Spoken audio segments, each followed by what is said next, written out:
sebuah data fakta ilmiah yang harus dihargai sebelum ada data lain yang menyanggahnya. Dan sampai saat ini orang-orang yang meragukan Asy-Syajarah Mubarakah sebagai karangan Imam Fakhruddin Ar-Razi itu tidak memiliki data apapun untuk membantahnya, kecuali mereka mengatakan bahwa ini tidak dicatat dalam kitab-kitab tarojim yang menerangkan tentang Imam Fakhruddin Ar-Razi. Demikian, mohon maaf, Rob. Ya, baik, Kiai Imad. Kenapa ini pertanyaan yang sama juga gitu kan? Kenapa Kiai begitu sangat yakin bahwa Syajarah Mubarakah itu ditulis oleh Imam Fakhrul Razi, sementara kan ditemukannya baru kemarin abad 15? Ya, dalam teori ilmiah itu suatu proposisi, sebuah kesimpulan itu kita biarkan demikian kecuali ada yang membantahnya. Kitab yang ditemukan itu salinannya itu jelas menyebutkan pengarangnya. Pengarangnya Imam Fakhruddin Ar-Razi. Tahunnya tahun sekian dikarangnya, bahkan disebutkan 597 Hijriah ditulis. Kemudian penyalin kedua ini mencatat bahwa saya menyalinnya dari kitabnya yang asli dan saya menyelesaikan salinan ini pada tahun 800 sekian. Itu ada. Maka proposisi yang ada di dalam sebuah manuskrip yang baru kita temukan itu harus dibiarkan demikian sampai ada yang membantahnya. Itu teori dalam metodologi isbatul haq, mencari kebenaran. Jadi kebenaran itu kita biarkan sebagaimana adanya kecuali ada yang membantahnya, dan tidak ada yang bisa membantah Syajarah Mubarakah karya dari Pak Imam Fakhruddin Ar-Razi. Dan seluruh ahli nasab hari ini ketika mereka mengarang kitab nasab itu menggunakan Syajarah Mubarakah dan disebutkan Al-Fakhrul Razi. Demikian, mungkin sudah 10:30 ini. Iya, oke. Ya, mungkin sebagai catatan bahwa Said Mahdi Ar-Razi adalah mentahqiq kitab Syajarah Mubarakah, tetapi di sisi lain Syajarah Mubarakah mengatakan bahwa Ahmad bin Isa tidak memiliki Ubaidillah, tetapi di sisi lain Said Mahdi Ar-Raja'i mengatakan bahwa Ubaidillah adalah anaknya dari Ahmad bin Isa. Ini sebuah fakta yang kontradiktif, Prof. Hanif, menurut saya ya. Apakah memang Said Mahdi Ar-Raja'i ini tidak memiliki konsistensi atau seperti apa gitu kan, sehingga memberikan kepada sahihannya, atau mungkin ada pertimbangan yang lain? Assalamualaikum warahmatullahi wabarakatuh, sahabat Mirza TV yang dirahmati oleh Allah Subhanahu wa Ta'ala. Apa kabar teman-teman semua? Semoga baik-baik saja. Pada kesempatan kali ini saya mau berbagi debat yang sangat luar biasa antara Kiai Haji Imaduddin Usman Al-Bantani dengan Profesor Dr. Hanif ya. Yuk, seperti apa debatnya? Langsung saja menuju ke videonya. Let's go. Assalamualaikum warahmatullahi wabarakatuh. Waalaikumsalam warahmatullahi wabarakatuh. Pemirsa pada Suara TV, malam ini kita lanjut tentang kajian nasab, tentang nasab Ba'alawi. Tema malam ini adalah nasab Ba'alawi dibatalkan, batal versi Kiai Imad. Kenapa masih banyak yang percaya? Nah, sekarang diskusi Kiai Imaduddin Usman Al-Bantani nanti akan memaparkan persoalan-persoalan yang saya pertanyakan. Kemudian juga Profesor Dr. Hanif Sahagafur, beliau adalah mantan ketua PBNU di era Kiai Said, dan juga beliau adalah salah satu guru besar di Universitas Indonesia. Baik, Kiai, tempo hari ada beberapa hal yang menjadi sebuah polemik. Saya pikir belum tuntas. Nah, kembali ke tema tema awal, bahwa nasab Ba'alawi dibatalkan oleh Kiai Imad, tetapi masih banyak yang percaya. Mungkin Anda bisa memberikan sebuah perspektif persoalan-persoalan yang up to date tentang nasab Ba'alawi. Silakan. Baik, Kang Mas Yusuf. Assalamualaikum Profesor Hanif. Waalaikumsalam warahmatullahi wabarakatuh, Kiai.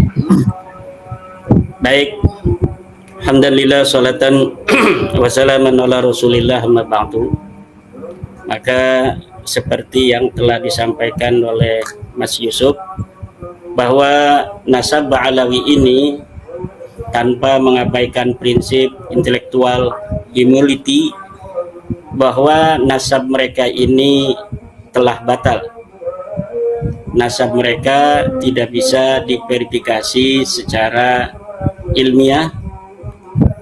Pengakuan mereka tidak terverifikasi oleh kitab-kitab nasab yang sezaman atau yang mendekati dari masa hidup sosok yang mereka akui sebagai leluhur mereka, yaitu Ahmad bin Isa yang wafat 345 Hijriah, yang menurut mereka beliau mempunyai seorang anak bernama Ubaidillah yang tidak terverifikasi kitab-kitab nasab yang ada di abad ke-5, ke-6, ke-7, ke-8, dan ke-9, bahwa Ubaidillah ini sebagai anak Ahmad.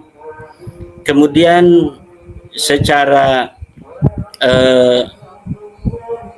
ilmu biologi juga telah dihasilkan sebuah kesimpulan berdasarkan para ahli-ahli biologi, baik yang ada di Indonesia maupun yang ada di luar negeri, bahwa hasil tes DNA dari keluarga Ba'alwi ini tidak terbukti mereka sebagai keturunan Nabi besar Muhammad SAW. Jangankan sebagai keturunan Nabi besar Muhammad SAW, hasil tes DNA mereka yang berhaplogrup G kebanyakan ini bukan keturunan Nabi Ibrahim. Jadi jangankan mereka ini terbukti sebagai keturunan Nabi Muhammad, keturunan Nabi Ibrahim aja bukan. Karena dari mulai Nabi Ibrahim sampai sekarang, haplogrup itu haruslah sama antara haplogrupnya Nabi Ibrahim yang J sampai keturunan garis paternalnya yang saat ini ada, harus J semua. Sementara keluarga-keluarga Ismaili dan keluarga-keluarga Israeli yang sekarang ini ada di dunia itu telah terverifikasi, garis lurus mereka ini semuanya J1, J, haplogrupnya J. Tetapi Ba'alawi yang mengaku sebagai sama keturunan dari Nabi Ismail, yang kemudian di tengah ada di situ keluarga Sayyidina Ali yang merupakan menantu daripada Rasulullah Muhammad SAW, hasil haplogrupnya adalah G. Maka berdasarkan dua kesimpulan, yang pertama kesimpulan tesis, tidak ditemukannya data-data dokumen-dokumen dari keluarga Ba'alwi sebagai keturunan daripada Ahmad bin Isa, dan juga data-data kesimpulan yang konklusif dari ilmu biologi yang menyatakan bahwa mereka ini bukanlah keturunan Nabi Muhammad. Dalam hal ini adalah keturunan Sayyidina Ali, karena Nabi Muhammad itu terpotong oleh Sayyidatuna Fatimah yang perempuan, tetapi Allah mentakdirkan bahwa Nabi Muhammad mempunyai menantu yang sepupu beliau, sehingga haplogrupnya antara Nabi Muhammad dan menantunya yaitu Sayyidina Ali sama, yaitu sama-sama keturunan daripada Abdul Muthalib, yang garis lurus ke atasnya adalah keturunan dari Nabi Ibrahim. Jadi yang hari ini mengaku sebagai keturunan daripada Nabi Muhammad SAW, garis laki dari Sayyidina Hasan maupun Sayyidina Husain, ini harus mempunyai haplogrup yang sama dengan Nabi Ibrahim, dengan Sayyidina Husain, dengan Sayyidina Ali gitu. Sementara para kabib-kabib ini, Ba'alawi dari Yaman juga dari Indonesia, dari Yaman itu sudah 180 orang yang tes DNA, yang bisa dicari di Papilitri DNA, atau dari penyedia jasa tes DNA yang bisa di open posting di internet, itu tidak terbukti, tidak ada dari Ba'alawi itu yang J1. Kemudian kalaulah pengakuan seorang yang miskin aja di rumah sakit memerlukan dokumen-dokumen, seorang yang mengaku miskin di rumah sakit itu harus ada akta kelahiran, harus ada kakak, harus ada tanda tangan RT, tanda tangan RW. Masa iya orang yang mengaku syaraf keturunan Nabi Muhammad SAW, dia tidak mempunyai dokumen-dokumen yang dibutuhkan yang sesuai dengan pengakuannya. Ya, maka sampai sekarang ini yang telah saya katakan beberapa kesempatan yang lalu bahwa saya telah mengirimkan surat terhadap Rabita Alawiyah mengenai kesimpulan saya mereka bukan keturunan Nabi besar Muhammad SAW ini, dan mereka tidak sampai saat ini tidak memberi jawaban, tidak memberikan klarifikasi data-data yang dibutuhkan. Adanya adalah framing-framing bahwa siapa yang tidak percaya kepada nasab daripada Ba'alawi ini sebagai turun Nabi adalah termasuk orang-orang yang menyakiti Nabi Muhammad SAW.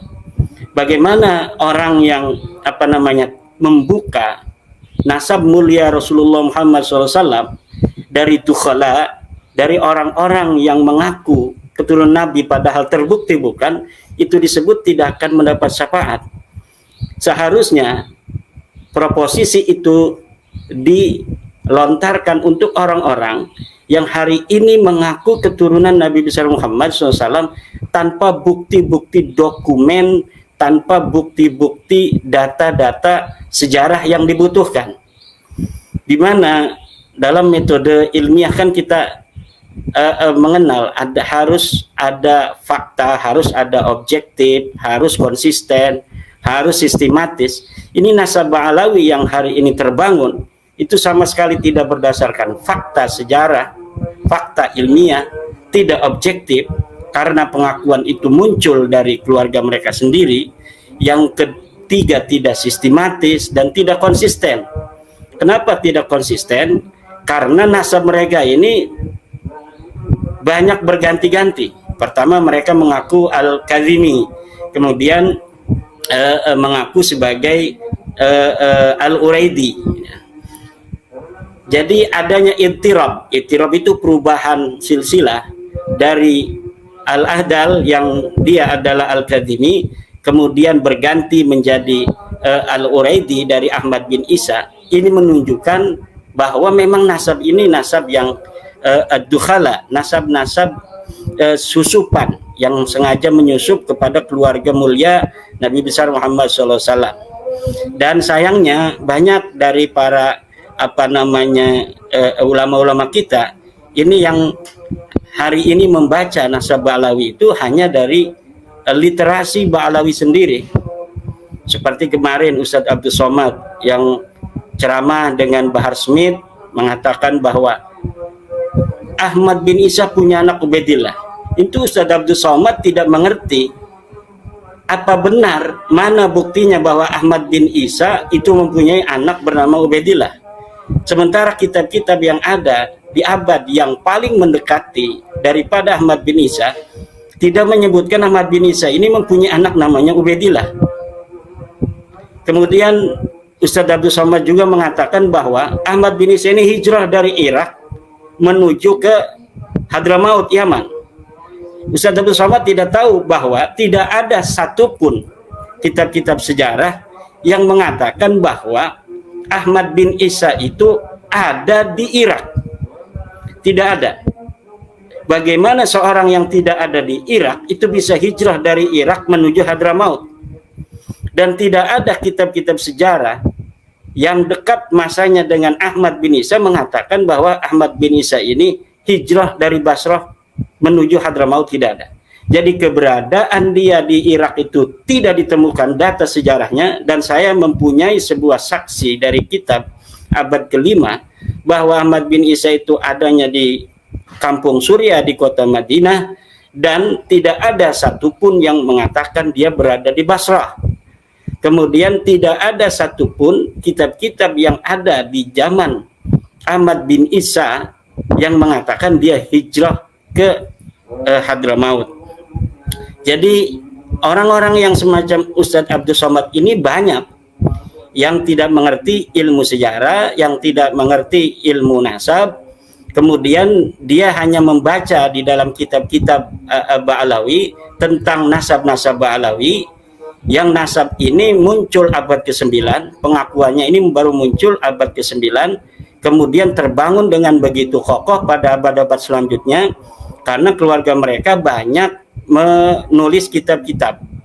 Jadi selain Ali As-Sakran yang pertama menulis nasab mereka tersambung kepada Rasulullah, itu sebelumnya ada sesudahnya ada misalnya kitab Al-Ghurar, kitab Al-Juz'ul Latif, kemudian kitab Al-Masra'ur Rawi. Jadi pada abad 9, 10, 11 itu banyak keluarga mereka yang menulis kitab. Kebanyakan yang itu hari ini dibaca oleh kiai-kiai kita, ulama-ulama kita, itu kitab-kitab Ba'lawi yang mengatakan bahwa mereka tersambung pada Rasulullah. Sementara ulama-ulama kita, kiai-kiai kita tidak membaca kitab-kitab sebelum abad ke-9 yang sama sekali tidak ada menyatakan keluarga Ba'lawi ini sebagai keturunan Nabi. Jadi pengakuan pada abad 9 itu terbantah oleh fakta-fakta ilmiah yang ada di abad-abad sebelumnya. Dalam teori Bradley misalnya, ya, ada teori konsisten, kebenaran konsistensi, atau disebut juga the consistent theory of truth itu, the consistent theory of truth, bahwa sebuah pernyataan itu bisa dianggap benar apabila pernyataan itu sesuai dengan pernyataan-pernyataan sebelumnya yang dianggap benar. Pernyataan Ba'lawi di abad 9 bahwa mereka turun Nabi itu harus didukung oleh pernyataan-pernyataan abad sebelumnya sampai abad pengakuan itu ditujukan pada sosok historis tertentu yaitu Ahmad bin Isa, itu harus linier dan harus koheren. Sementara nasab Ba'lawi ini tidak linier, tidak terverifikasi dari mulai pengakuan mereka abad 9 oleh kitab-kitab nasab yang sudah ditulis abad-abad sebelumnya banyak sekali. Ada kitab Tahdhibul Ansab di abad ke-5 ditulis, tidak menyebutkan nama Ahmad bin Isa punya anak namanya Ubaid. Kemudian kitab Al-Majdi karya Al-Umari tidak menyebutkan juga Ahmad bin Isa punya anak namanya Ubaid. Kitab Muntaqilatul Talibiyah itu menyebutkan anaknya itu hanya 2. Kemudian kitab dan di situ tidak ada Ubaid. Kemudian kitab abad ke-6 As-Syajarah Al-Mubarakah karangan Imam Al-Fahrur Razi di karang 597 Hijriah menyatakan dengan tegas bahwa anaknya cuma 3, Muhammad, Ali, dan Husain. Di situ tidak ada anak yang bernama Ubaidillah, tidak ada anak bernama Abdullah, tidak ada anak bernama Ubaid. Ini 3 nama terakhir yang saya sebutkan adalah dianggap oleh Ba'lawi adalah satu orang. Gitu. Nah, kalaulah sudah secara kajian ilmu nasab ini nasab Ba'lawi disconnected, secara ilmu sejarah no signal, kemudian secara ilmu biologi tes DNA mereka mengaku emas ternyata terbukti mereka timah, mereka mengaku apel ternyata terbukti mereka adalah jamblang, lalu berdasar apa kita harus mengakui Ba'lawi ini, Khabib-Khabib ini sebagai keturunan Nabi besar Muhammad SAW?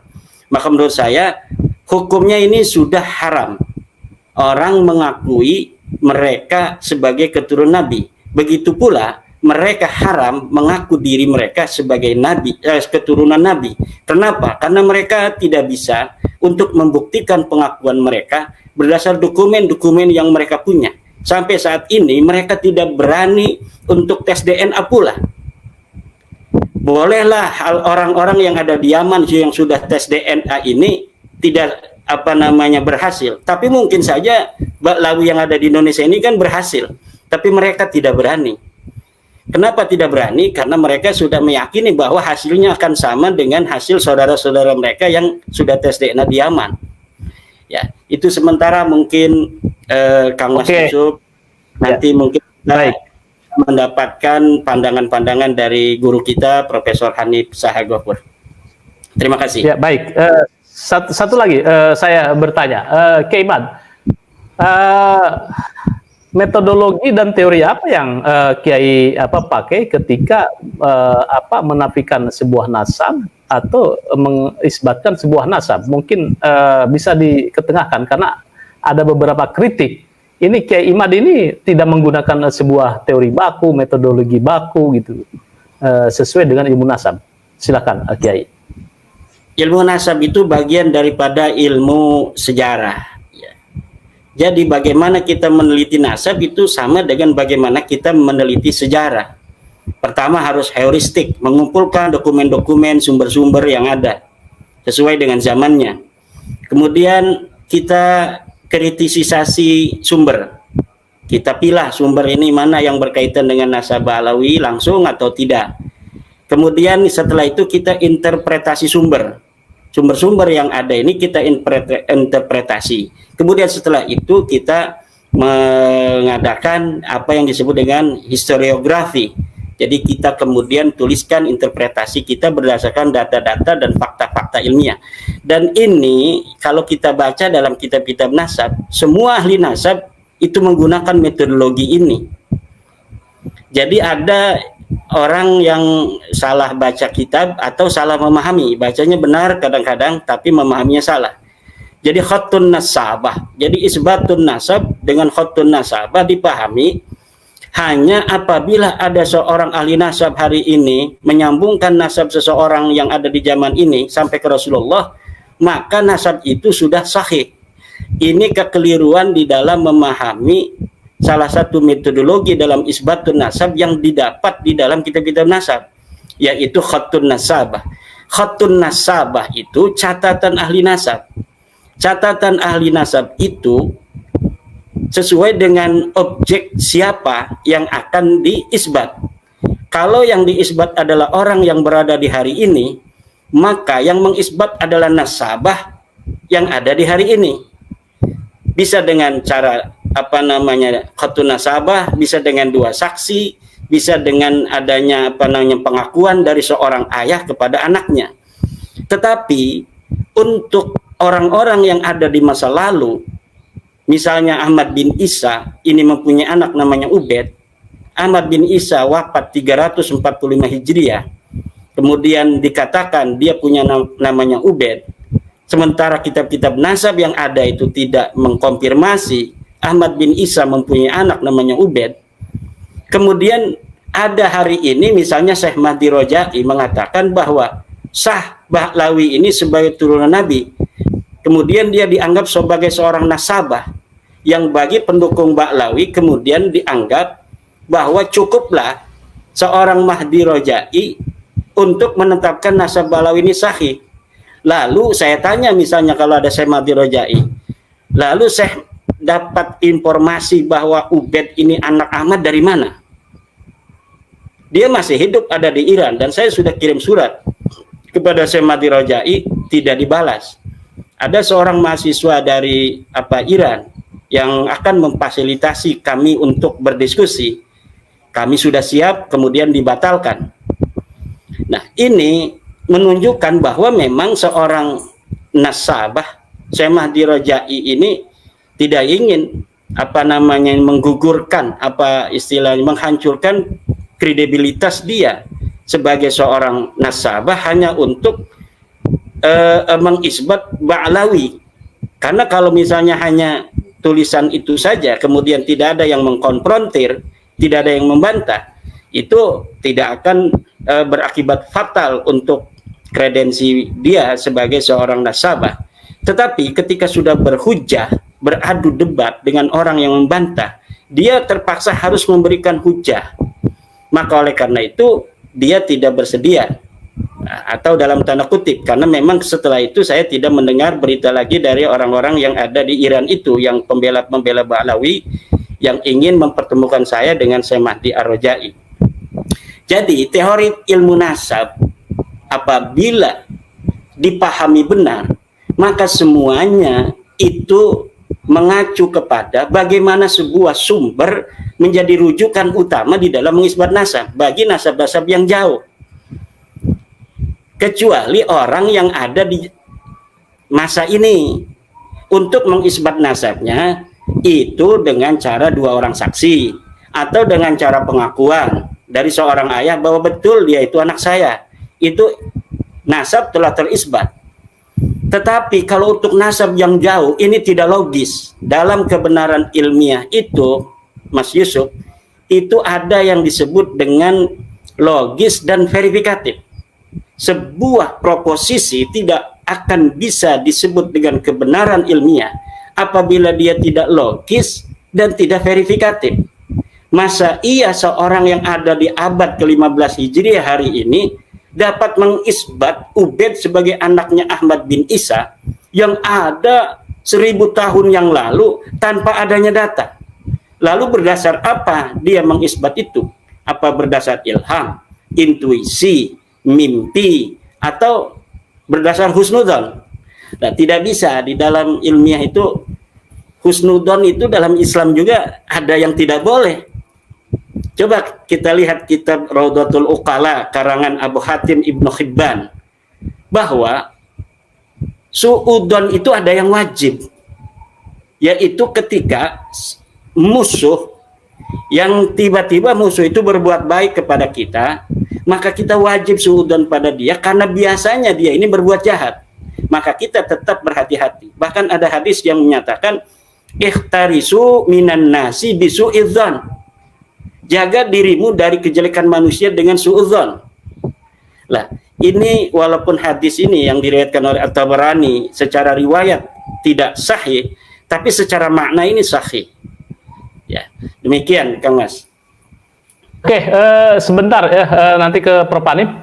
Di sini Syekh Raja'i mengisbat atau mensahkan nasab Ba'alawi, ada sebuah alasan sebagai peneliti dan pentahqiq turos ilmu nasab yang telah meneliti dan menulis di bidang ini selama puluhan tahun. Saya ingin menegaskan bahwa Bani Ba'alawi adalah sadah keturunan Ahmad bin Isa al-Muhajir melalui anaknya yang bernama Abdullah yang dikenal juga dengan Ubaidillah. Keabsahan nasab Bani Ba'alawi adalah sadah keturunan Ahmad bin Isa al-Muhajir melalui anaknya yang bernama Ubaidillah.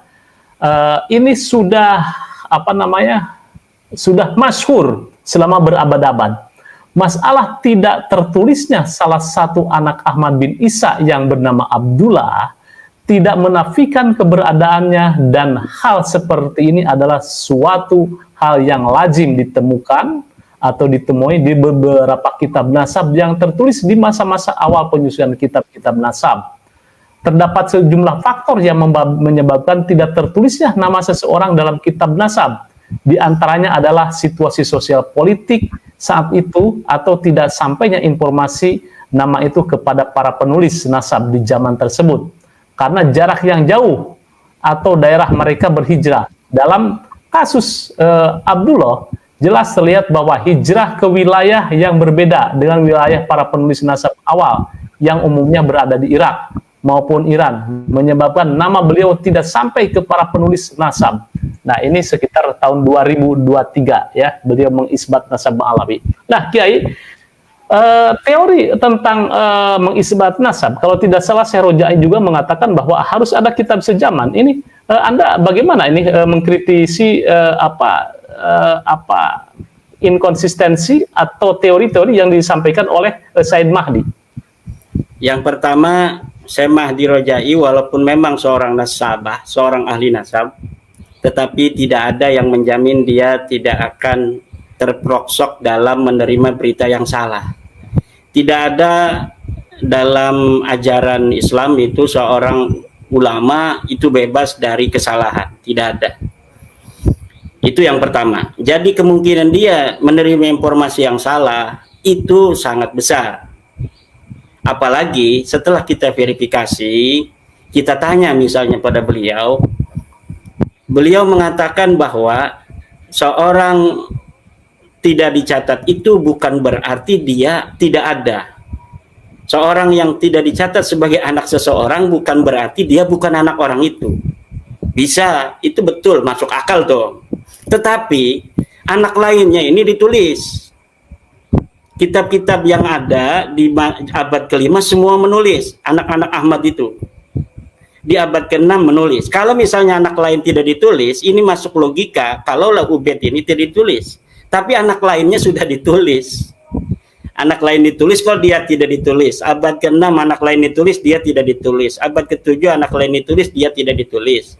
Abad ke-8 anak lain ditulis, dia tidak ditulis. Abad ke-9 juga pakar nasab itu belum menulis nama dia.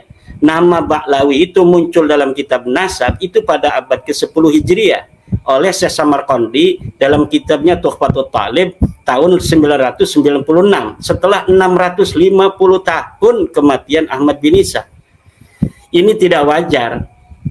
Seseorang yang dinyatakan anak seseorang tidak ditulis selama 650 tahun oleh ahli nasab, kemudian tiba-tiba muncul pada 651 tahun kemudian sebagai anak seseorang itu. Ini akan, kalau kita biarkan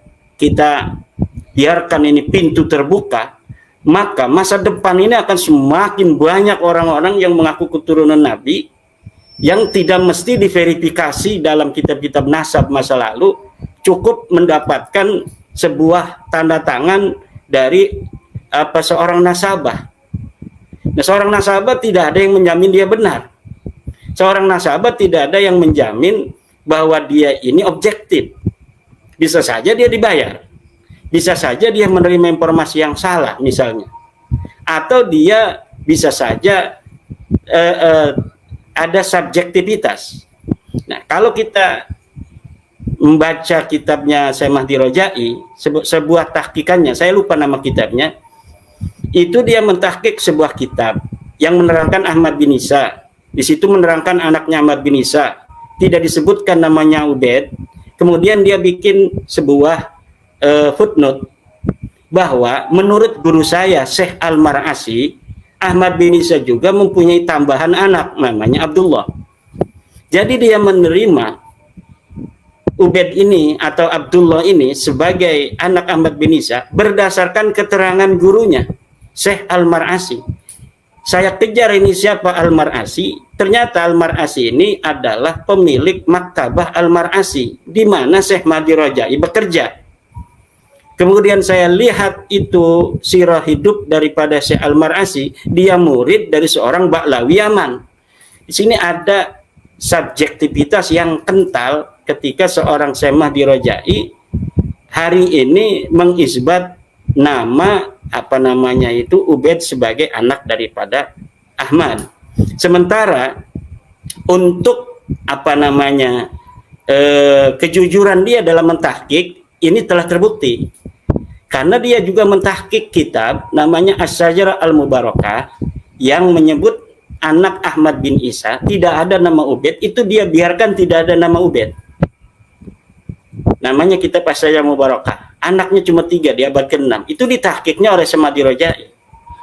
Nah, jadi dalam mentahqiq dia ini adalah siqah, tetapi di dalam hubungan-hubungan sosial subjektivitas rupanya beliau kasihan juga sama Ba'lawi yang udah 500 tahun ini ngaku turunan Nabi, masa mau dibatalkan ini sama orang Indonesia. Harusnya orang Iran dong yang membatalkan, hebat orang Iran, banyak kitab nasab dicetak oleh orang Iran, ini orang Indonesia yang mau batalin. Mungkin dia ingin mencari kesempatan yang membatalkan itu dia gitu, mereka orang-orang Iran, jangan orang Indonesia ini katanya. Karena kita malu dalam epistemologi di mana mereka itu ingin bersaing dengan dunia Arab, tapi tiba-tiba ini yang membatalkan ramenya di Indonesia. Saya kira juga begitu, kira-kira ya ini. Makasih. Oke, ya. Oke, baik. Saya langsung ke Pak Hanif. Pak Hanif, ini mungkin Anda bisa menyorot dari berbagai perspektif. Nasab Ba'lawi dibatalkan Kiai Imad, tetapi masih kenapa masih ada yang percaya? Mungkin Anda bisa menyerot dari berbagai perspektif, apakah metodologi, atau kemudian sebuah teori, atau mungkin dari sebuah keyakinan orang NU memang meyakini bahwa Habib itu adalah keturunan Rasulullah. Silakan, Prof. Baik, sebetulnya kontroversi silsilah atau nasab itu sudah bukan hanya akhir-akhir ini ya, tapi memang sudah sejak dulu gitu. Artinya polarisasi kaum Alawiyin ya yang kemudian menjadi Syiah maupun Alawiyin yang tidak menjadi Syiah itu sudah sejak zaman setelah Rasulullah wafat sebetulnya. Bahkan kalau kita amati ya, perkembangan itu diskursus wacana antara mereka yang pro dan yang kontra itu bukan akhir-akhir ini. Kalau saya lihat dan kita telusuri, sebetulnya pro kontra itu ada dua ya. Pertama itu adalah terkait dengan putra Nabi yang laki itu semuanya wafat gitu. Sedangkan yang ada itu hanya Sayyidatina Fatimah gitu. Dan Sayyidatina Fatimah ini dianggapnya tidak bisa karena intisabun nasab itu adalah laki-laki gitu, bukan perempuan gitu.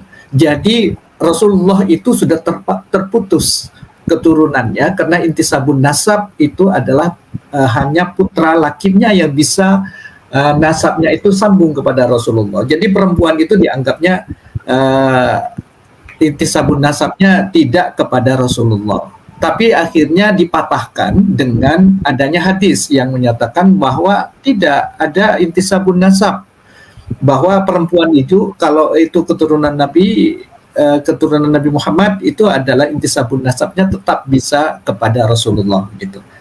Nah, itu antara lain yang membenarkan gitu. Nah, tapi dalam hal ini sebetulnya ada kontroversi lagi. Kalau yang disampaikan Kiai Imad itu adalah pada umumnya Al-Husaini gitu loh. Bagaimana dengan Al-Hasani? Nah, Al-Hasani ini banyak persebarannya itu ke kawasan Afrika Utara. Berbeda dengan Al-Husaini yang memang persebarannya ada di Irak, ada di Iran, dan ada yang di Yaman gitu. Nah, ini antara lain jalur keturunan-keturunan Nabi itu yang ke Yaman inilah yang kemudian banyak di hijrah ya, berimigrasi ke Indonesia gitu. Nah, inilah yang kemudian kalau yang terakhir ini ya, Al-Husaini itu yang kemudian menjadi kata kunci kontroversinya itu adalah dari Ubaidillah bin Ahmad bin Isa gitu ya. Nah, itu yang menjadi kata kunci kontroversi itu gitu. Nah, dari kata kunci kontroversi ini sebetulnya lebih awal dari apa yang disampaikan Kiai Imad itu adalah wacana terkait dengan ada nggak putranya Ahmad itu yang namanya Ubaidillah gitu. Nah, di sini kadang-kadang perbedaan antara ulama yang satu dengan ulama yang lain. Tapi yang terbesar yang itu adalah masyhur mutarid ya. Mereka itu adalah dianggapnya ada putra yang namanya Abdullah atau yang disebut juga Ubaidillah itu. Selain 3 putranya yang lain, Muhammad, Ali, dan siapa lagi satunya itu. Nah, itu antara lain yang menjadi kata kunci kontroversi itu. Tapi dari jadi ada 2 kontroversi itu, ya, kontroversi yang melihat sejak zaman Nabi terkait dengan Sayyidatina Fatimah yang di mana tradisi orang Arab itu intisabun nasabnya adalah dari pihak laki gitu, bukan perempuan. Kemudian intisabun nasab juga terkait dengan Ubaidillah yang sebagian orang mengakui dan sebagian yang terbesar itu adalah mengakui sebetulnya yang terbanyak itu. Artinya mereka menjalani, mereka mengawal, mereka menulis silsilah itu, dan inilah yang kemudian ulama-ulama besar di Yaman dan yang di Indonesia juga itu mencatat itu, dan sebagian besar memang mencatat itu gitu. Nah, sebelumnya saya kepengen menyampaikan nih Pak Yusuf bahwa saya ini bukan Habib dan saya tidak ada kutub Alawi gitu loh. Saya ini akademisi saja, orang biasa-biasa. Jangan dianggap bahwa saya ini sebagai Alawi atau apa gitu ya. Tapi saya ini adalah dosen saja, dosen di UI yang pernah belajar tentang antropologi, termasuk antropologi keturunan dan silsilah ini ya. Sosiologi sejarah dan lain sebagainya gitu kan. Nah, di sini memang kontroversi itu juga dibawa ke Indonesia gitu, antara Jamiat Al-Khairiyah dengan orang Al-Irsyad itu, baik yang terkait dengan wacana awal ya terkait dengan Fatimah, orang Irsyadi itu tidak mengakui itu gitu, dan itu yang menjadi dasar. Nah kemudian juga kontroversi juga dibawa juga adalah terkait putranya Ubaidillah. Jadi bukan hal yang baru sebetulnya, tapi memang ini sudah menjadi diskursus lama, dan wacana ini saling serang, saling kritik ya, antara diskurs sebagai Ba'alawi keturunan Nabi dengan kontroversi yang memang kontradiskurs ya, yang memang tidak mengakui itu. Jadi itu terus berlanjut sepanjang sejarah kaum imigran Yaman ya, baik yang habaib maupun yang bukan habaib, itu terus berlanjut sampai sekarang dan tidak pernah akur gitu. Nah kemudian di Indonesia ini mereka yang Ba'alawi ini berhimpun di dalam Jamiah Al-Khairiyah itu, sedangkan yang anti diskursus ya, kontradiskursusnya itu ada di Al-Irsyad. Sebetulnya Syekh Surkati As-Sudani awalnya itu adalah memang termasuk orang yang ada di Jamiat Al-Khairiyah ini, tapi karena memang merasa tidak nyaman dan selalu mengagung-agungkan keturunan itu, akhirnya Syekh Surkati As-Sudani ini keluar dari Jamiat Al-Khairiyah dan mendirikan Jamiah Al-Irsyad ini. Nah, sebetulnya diskursus itu yang sampai sekarang ya, masih sifatnya itu adalah siwa anjamakna fihi qila wa qalu gitu. Belum sampai verifikasi. Apalagi kalau disebut ilmiah gitu ya. Itulah yang barangkali saya berbeda pandangan ya terkait kategori verifikasi dan ilmiah itu gitu. Berbeda dengan pandangan barat ya, yang memang punya kekuatan yang luar biasa terkait dengan verifikasi itu. Nah, saya masih ingat apa yang disampaikan oleh mereka yang pro dan yang kontra itu ya, masih masih sifatnya itu adalah wacana saja gitu. Walam nastafid min bahsina tula umrina siwa anjamakna fihi qila wa qalu. Katanya pendapat ini, pendapat itu dan lain sebagainya. Pendapat yang lebih awal yang memang sudah muncul kontra terhadap itu adalah misalnya Asyajaratul Mubarakah Tahzibul Ansab ya, abad ke-5, Asyajaratul Mubarakah abad ke-6 dari Fakhrul Razi misalnya. Tapi Tahzibul Ansab itu adalah Ubaidili, sebetulnya orang Syiah juga, dan mazhabnya Imamiyatul Mazhab gitu. Sedangkan Fakhrul Razi itu tidak diketemukan Kiai, tidak diketemukan kitab ya, dari karangan-karangan Fakhrul Razi itu kitab Asyajaratul Mubarakah itu gitu. Dan itu ada banyak pendapat, misalnya di dalam kitab misalnya Tarikhul Islami, tulisan dari banyak ya yang kira-kira sebetulnya barangkali daftar list itu tidak ditemukan kitab Asyajaratul Mubarakah itu tulisan Fakhrul Razi gitu, karena memang Fakhrul Razi ini imamnya para ya, banyak ulama-ulama Ahlus Sunnah wal Jamaah yang sanad keilmuannya itu sambung dengan Fakhrul Razi itu. Karena Fakhrul Razi terutama banyak menulis tentang ilmu kalam dan lain sebagainya. Nah, sebetulnya yang menarik juga terkait masih tetap juga, artinya tidak bergeser cara pandang dari para ulama-ulama terdahulu itu adalah pandangannya masih kutip kitab begitu. Tidak bergeser kepada verifikasi faktual terhadap data gitu, dan menelusuri data itu, kebenaran dari data itu, gitu. Artinya kalau masih terkait dengan verifikasi itu masih belum disebut ilmu, gitu. Apalagi begitu juga sejarah misalnya. Karena memang begini, Pak Yusuf, logika dan argumentasi para ulama terdahulu itu masih punya kekuatan di dalam logika mantiki, gitu. Logika mantiki. Nah, logika mantiki itu kalau itu fiddihni la fil qaun, gitu. Ada di dalam pikiran, tidak di dalam fakta kenyataan. Maka pada saat berwacana itu adalah kutip mengutip kitab itu. Di situ kelemahannya sebetulnya, gitu. Kalau dibandingkan dengan ilmu pengetahuan modern.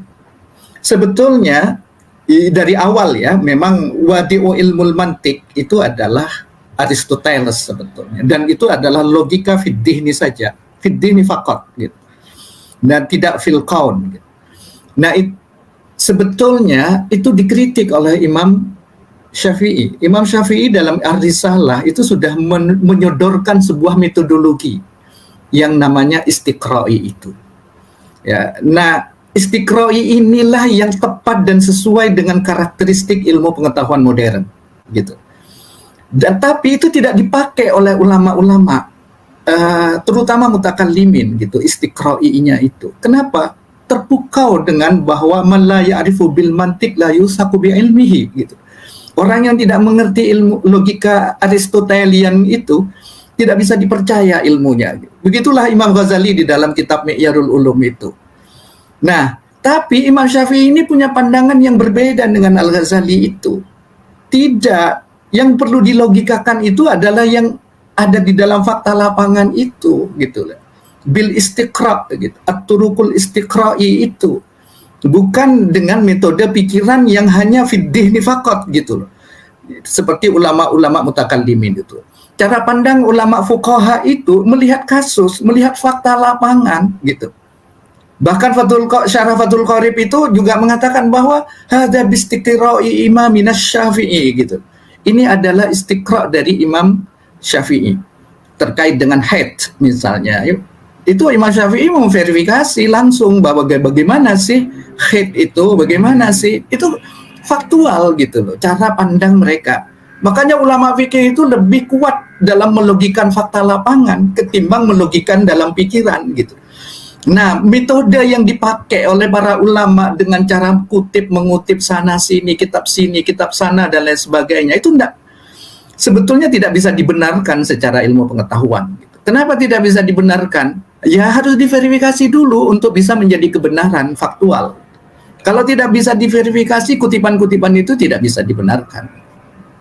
Nah, kalau itu menjadi dasar, maka sebetulnya sama-sama ada kelemahan baik yang pro maupun yang kontra. Yang pro misalnya memang lebih masyhur, lebih dia menjalani kehidupan itu sendiri. Silsilah nasab itu menjadi bagian hidup mereka, bahkan mereka mengawalnya, gitu ya. Tapi kritik-kritik ini juga sifatnya spontan, ada di luar kelompok itu, gitu. Baik kritik yang terdahulu maupun yang akhir-akhir ini, itu kritiknya adalah sifatnya sama, ya. Misalnya Tahdhibul Ansab dan lain sebagainya, kitab-kitab yang disebut oleh Kiai Imad. Itu ya kritiknya adalah memang mereka adalah pada umumnya adalah orang yang di luar itu, gitu. Tapi yang masyhur, maka kemudian karena memang yang dari Yaman ini banyak yang Sunni, ya, tapi juga ada yang Syiah juga. Para habaib itu juga ada yang Ahlus Sunnah wal Jamaah, tapi ada yang Syiah juga, tapi Syiahnya memang dekat antara dengan yang Sunni, gitu ya. Karena Syiah mereka itu adalah Zaidi sebetulnya. Nah, Zaidi ini berbeda dengan Syiah yang ada di Iran itu. Bahkan gurunya banyaklah guru-guru Sunni itu yang memang ada yang Mu'tazilah, ya. Ada yang Mu'tazilah, gitu ya, tapi berguru kepada Sunni, dan yang Sunni berguru kepada Mu'tazilah, dan Syiah Zaidi ini pada umum. Zaid bin Ali itu adalah berguru kepada Wasil bin Atha. Nah, memang ada kedekatan gitu ya. Nah, itulah yang barangkali secara metodologis memang perlu didalami lagi. Sejarah misalnya, kalau disebut sejarah itu jangan hanya dianggap sebagai cerita gitu ya. Jangan dianggap sejarah itu sebagai legenda, sebagai cerita, sebagai mitos, sebagai cerita mitos, cerita legenda dan sebagainya. Sejarah itu harus berdasarkan bukti. Makanya setelah Imam Syafi'i menyodorkan metode istiqra'i itu dilanjutkan gitu oleh siapa? Oleh Ibnu Taimiyah. Ibnu Taimiyah secara khusus menulis kitab metodologi, ya. Metodologi yang itu adalah sangat terkait dengan ilmu pengetahuan modern. Namanya Ar-Raddu 'alal Mantiqiyyin. Ya. Ar-Raddu 'alal Mantiqiyyin inilah alasannya mengapa harus ditolak, karena mantiki itu adalah fid dhihni faqat, tidak fil qaul gitu. Bahkan oleh ini dianggapnya menghalangi orang untuk memahami fakta senyatanya gitu. Nah, itulah yang kemudian fil qaul inilah yang kemudian dari Imam Syafi'i diteruskan oleh Ibnu Taimiyah, diteruskan lagi oleh Ibnu Khaldun. Ibnu Khaldun juga dengan tegas mengatakan bahwa sejarah itu bukan sekedar cerita gitu. Nah, di sini kelemahan umat Islam itu adalah karena tidak ada penerusnya dari metodologi ini gitu loh. Metodologi ini tidak berkembang di dalam dunia Islam. Dari situlah kemudian diambil oleh orang Barat. Orang Baratlah yang mengembangkan bagaimana memperkuat logika itu bukan di kepala saja, tapi di fil qaul gitu. Argumentasi itu fil qaul gitu, bukan fid dhihni gitu. Nah, itulah yang diteruskan oleh Francis Bacon, David Hume, George Berkeley, Thomas Hobbes dan lain sebagainya, ahli ilmu sosial yang memang lebih melihat fakta, verifikasi fakta lapangan.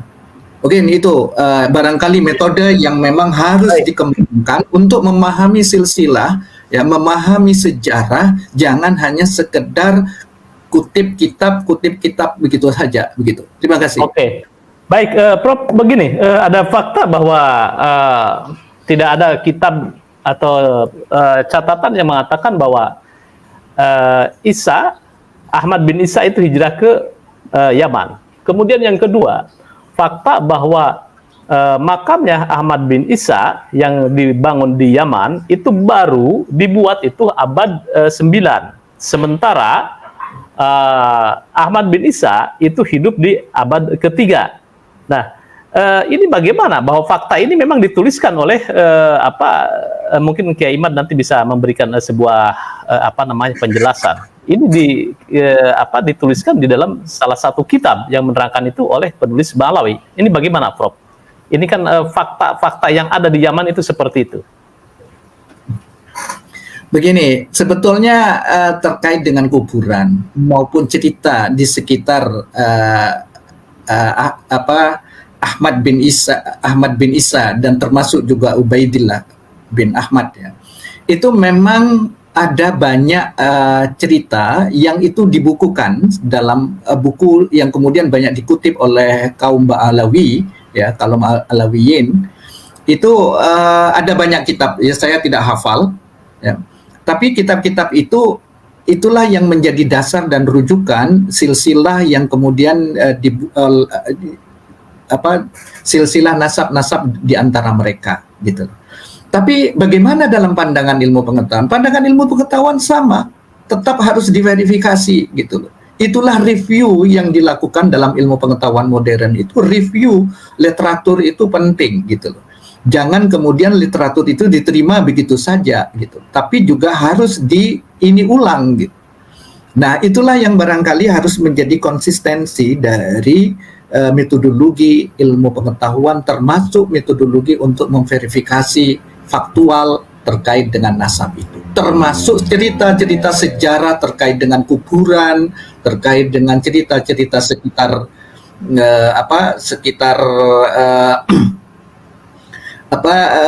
terkait Ahmad bin Isa, termasuk juga Ubaidillah atau Abdullah, itu semuanya adalah memang perlu diverifikasi. Tapi saya masih tetap percaya. Artinya begini, walaupun pengkritik itu masih tetap dianggap tidak kemudian samalah kritiknya Ibnu Taimiyah terhadap akidah Ahlus Sunnah wal Jamaah, kritiknya kaum Khawarij atau kritik terkait kaum Alawiyin ya pada zaman dulu ya. Kritik juga sekarang terhadap itu belum meretakkan ya sendi-sendi terpenting dari kaum Ba'alawi. Paling hanya sekedar bahwa ini adalah Ubaidillah Ahmad bin Isa tidak punya anak yang namanya Ubaidillah dan sebagainya. Itu yang kemudian menjadi kontroversi gitu. Tapi nasab itu hampir tidak meretakkan ulama-ulama besar gitu ya. Tapi bagaimanapun kebesaran itu jangan kemudian dianggap bahwa kebenaran gitu ya. Tapi sampai sekarang belum meretakkan kritik-kritik terhadap Ba'alawi, kritik terhadap silsilah kaum Alawiyin, termasuk kritik terhadap Ubaidillah bin Ahmad bin Isa, itu sampai sekarang masih tetap dianut oleh sebagian besar ulama-ulama. Dan itu tidak kemudian muncul dari dalam internal mereka kritik gitu loh. Oh tidak benar misalnya bahwa Ubaidillah itu adalah putra Ahmad dan tidak ada nama itu gitu. Itu masih belum gitu. Nah itulah kemudian maka banyak para ulama yang masih tetap konsisten memahami bahwa itu adalah tetap diakui sebagai keturunan Nabi gitu. Termasuk ulama-ulama besar di Indonesia. Gitu. Hanya memang ada orang-orang yang mengkritik itu. Tapi saya pikir perlu dibuka juga, jangan kemudian ditutup gitu. Kalau memang ada kritik Rabithah Alawiyin misalnya, harus terbuka juga gitu loh. Artinya jangan kemudian hal itu ditolak, perlu dikaji ulang gitu. Kalau memang itu adalah merupakan kebenaran faktual. Mungkin itu, Mas. Ya baik, saya sepakat dengan Prof. Hanif bahwa mengkritisi nasab habaib adalah bukan sebuah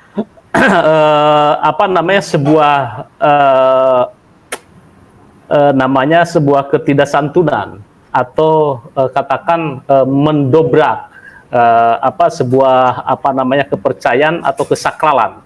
Jadi dalam konsep ilmiah mungkin tadi saya garis bawahi bahwa nasab Alawi ini untuk dikritisi pun harus terbuka, itu ya, harus sama-sama katakan diinvestigasi lah dengan sekarang itu, dengan metodologi ilmiah seperti tadi tes DNA dan sebagainya. Kira-kira begitu ya, Prof ya?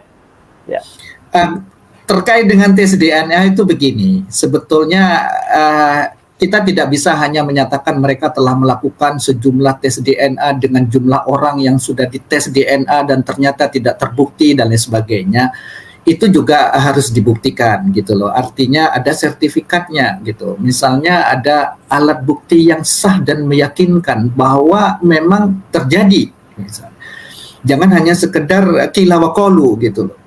Nah, itu penting. Kenapa? Karena tes DNA ini adalah verifikasi faktual dan itu adalah asasnya asas ilmu pengetahuan dan itu bisa dibenarkan gitu. Nah, apakah betul asas ini sudah diterapkan misalnya dan terkait dengan tes DNA itu bagus sebetulnya kalau memang ada tes DNA seperti itu. Iya. Nah, gitu. Ya, mungkin solusinya begitu ya. Ketika polemik masalah kesejarahan, kemudian masalah kitab, mungkin metodologi yang paling tepat adalah tes DNA. Oke, baik. Ke Kiai Imad. Kiai Imad mungkin bisa sedikit menjelaskan tadi ada beberapa masukan dari Prof. Hanif. Silakan, Kiai. Baik, terima kasih Pak Profesor Hanif atas catatan-catatan dan juga sanggahan-sanggahan.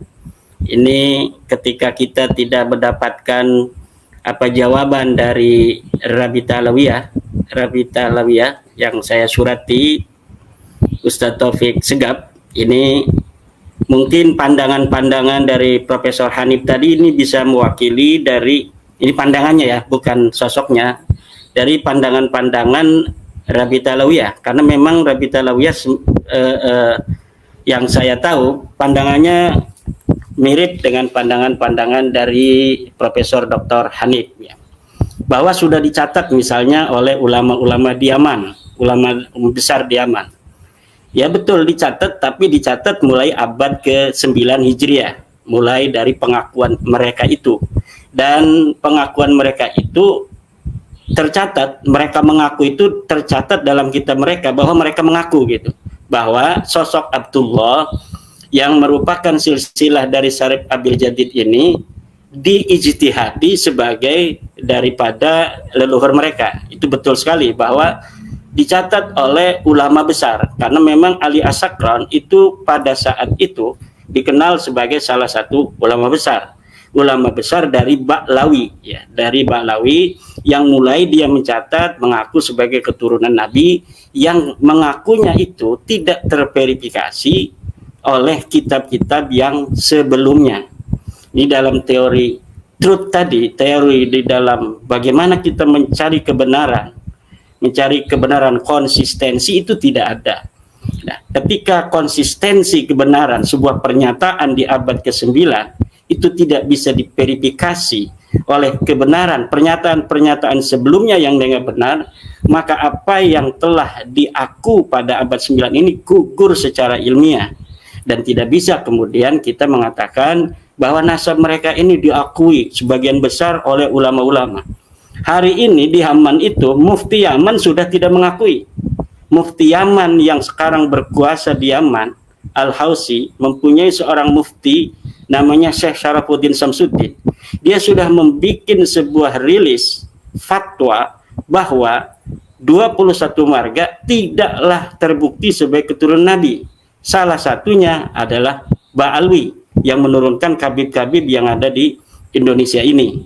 Kemudian seorang doktor ahli DNA di Yaman, Dr. Abdullah As-Suaibi, telah membuat rilis pula yang bisa diakses di internet bahwa hasil daripada DNA orang-orang Ba'lawi ini tidak terbukti sebagai keturunan Nabi.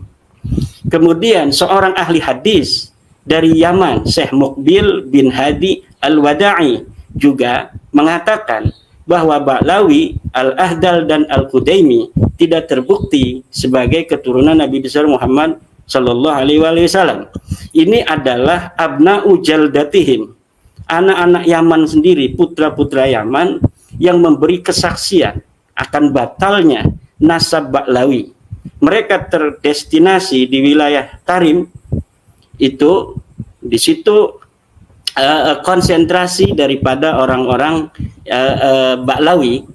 Mereka diakui di situ karena memang sebagian besar keluarga mereka, tapi di luar itu mereka tidak diakui sebagai keturunan daripada Rasulullah Muhammad sallallahu alaihi wasallam.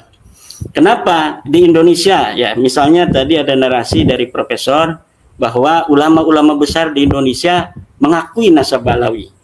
Ini tidak ada satupun dari ulama-ulama besar ya, dalam tanda kutip, yang ada ibarah, ada proposisi di kitab mereka yang mengakui secara tegas bahwa Ba'lawi ini keturunan daripada Nabi besar Muhammad SAW, kecuali dari keluarga mereka, semacam dalam Rodatul Ikhwannya siapa namanya, Syekh Salim bin Jindan.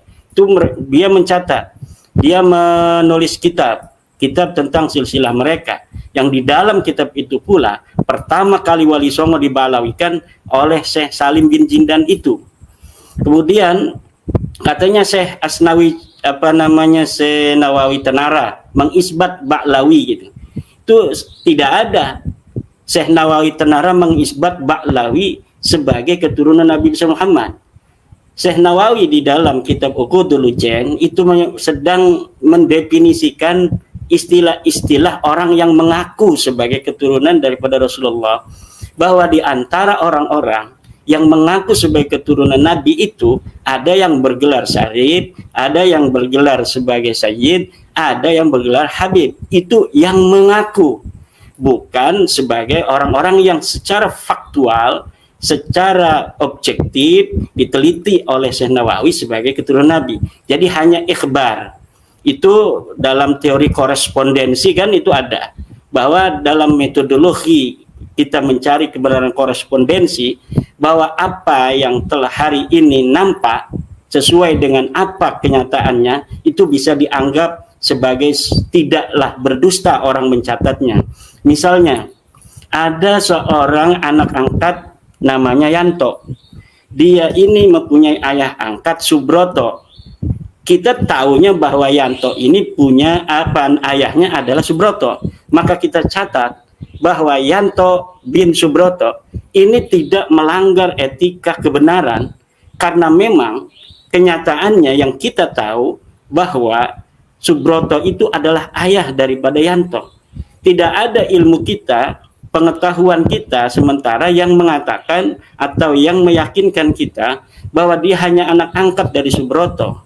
Nah, Syekh Nawawi itu mencatat seperti itu, bahwa orang-orang yang mengaku turunan Nabi bergelar Sayyid, Syarif, dan Habib. Tidak itu bisa dikatakan sebagai mengisbat daripada nasab Ba'lawi gitu.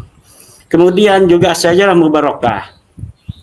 Kata Profesor Hanif, As-Syajarah Mubarakah itu diragukan sebagai tulisan daripada Imam Fakhruddin Ar-Razi, karena di dalam beberapa nama rilis daripada kitab-kitab karangan daripada Syekh atau Imam Fakhruddin Ar-Razi itu tidak ada kitab As-Syajarah Al-Mubarakah. Inilah sebenarnya kaidah yang harus digunakan. Tidak disebutkan itu bukan berarti tidak ada. Karena kemudian dapat ditemukan sebuah manuskrip yang berangka tua 800 Hijriah yang menyatakan bahwa kitab ini milik daripada Fakhruddin Ar-Razi. Kenapa di abad-abad ke-9, ke-10 tidak dicatat Syajarah Mubarakah sebagai karya Imam Fakhruddin Ar-Razi? Karena kitab itu memang tidak ditemukan, karena kitab nasab itu jarang ada yang mengaji, jarang ada yang memiliki. Dia dicatat atau ditulis untuk seseorang dari pejabat masa itu, kemudian diaji oleh pejabat itu saja, ditaruhlah di perpustakaan yang ada di Turki. Kemudian abad ke-14 atau ke-15 kemarin baru ditemukan. Jadi wajar kitab As-Syajarah Mubarakah karya daripada Imam Fakhruddin Ar-Razi ini tidak dicatat dalam kitab Tarajim dan Ma'ajim yang ada di rentang waktu di mana kitab ini belum ditemukan, karena kemudian bisa ditemukan. Apa bukti utama bahwa As-Syajarah Mubarakah adalah karangan dari Imam Fakhruddin Ar-Razi? Adalah catatan yang ada di dalam kitab itu sendiri. Yang di dalam kitab itu sendiri yang berangkat tahun 800 Hijriah itu disebutkan di akhirnya bahwa kitab ini adalah kitab As-Syajarah Al-Mubarakah yang menerangkan tentang nasab-nasab turunan Nabi yang ditulis oleh Imam Fakhruddin Ar-Razi. Nah, kemudian kita lihat hari ini teori korespondensi daripada mencari kebenaran, seluruh ahli nasab di dunia itu menggunakan kitab As-Syajarah Mubarakah sebagai rujukan. Jadi mereka termasuk dalam kolom keluarga Ba'lawi sendiri ini menggunakan rujukan As-Syajarah Mubarakah, dan juga keluarga-keluarga yang mengaku keturunan Nabi yang mempunyai nakabah-nakabah di dunia. Kita bisa lihat dalam kitab-kitab nasab itu bahwa di antara rujukan mereka yang paling muktabar adalah kitab karangan Imam Fakhruddin Ar-Razi yang disebut dengan kitab As-Syajarah Al-Mubarakah. Jadi keraguan tentang As-Syajarah Mubarakah sebagai karangan dari Imam Fakhruddin Ar-Razi itu terbantahkan oleh kalimat yang ada di dalam kitab manuskrip yang ditemukan itu sendiri. Yang kedua, yang menemukan ini adalah seorang pembela Ba'lawi. Yang menemukan ini, yang mentahqiq adalah Syekh Mahdi Rajai sendiri. Harusnya dia itu mencoret atau menambahkan nama Abdullah sebagai bagian daripada nama anak daripada Ahmad bin Isa. Tapi saya katakan bahwa Semandi Rojai ini, walaupun di dalam pengisbatan dia itu subjektif, tetapi dalam pentahkikan dia itu jujur. Beda dengan pentahkik dari keluarga Ba'lawi sendiri, semacam Abdullah bin Muhammad Al-Habsyi. Abdullah Muhammad Al-Habsyi hari ini masih hidup. Kita mengatakan bahwa dia dalam mentahkik kitab-kitab ulama yang dia temukan itu ada interpolasi. Bahkan dia itu membuat sebuah kitab dengan sosok tertentu sebagai karangan dari Ba'lawi, tapi sosok ini tidak ada sama sekali pada zamannya. Tidak diakui keberadaan sosoknya sebagai historis, yaitu Syekh Sambal. Syekh Sambal dikatakan menulis kitab pada abad ke-10 Hijriah, Tarikh Hadramaut. Tetapi ulama-ulama tidak ada yang mengenal nama Syekh Sambal ini sebagai sosok yang pernah hidup di abad ke-10. Dan para peneliti kemudian telah menemukan bahwa yang ditahqiq oleh Abdullah Al-Habsyi sebagai kitab karangan Syekh Sambal Ba'lawi ini Syekh Sambal ini disebutkan keluarga Ba'lawi, adalah kitab Ibnu Hasan yang itu kemudian ditahqiq kembali oleh Abdullah Al-Habsyi. Jadi setelah dia itu mencetak kitab Syekh Sambal yang sebenarnya itu adalah kitab Tarikh Ibnu Hisan atau Ibnu Hasan, dia taruh nama Syekh Sambal. Kemudian karena ada kritikan dari ulama-ulama lain, kemudian kitab itu dia taruh nama aslinya Ibnu Hasan. Nah, ini yang sering saya dapatkan dari kitab-kitab tahqiqan dari Abdullah Habsyi yang hari ini masih hidup. Kalau misalnya beliau hari ini tidak menerima daripada segala proposisi dan narasi-narasi saya tentang bahwa dia menginterpolasi daripada kitab-kitab ulama, maka saya bersedia untuk berdiskusi dengan beliau. Apa yang menjadi motivasi saudara? Kan saya katakan demikian. Ketika di Tarikh Ibnu Hisan, di situ kitabnya itu tidak ditulis tentang Faqih Muqaddam, tapi kemudian Anda menulis Faqih Muqaddam. Padahal kitabnya itu tidak ada nama Faqih Muqaddam. Tapi kenapa Anda berani-berani menulis di kitab ulama tentang sosok yang tidak ditulis oleh pengarangnya sendiri?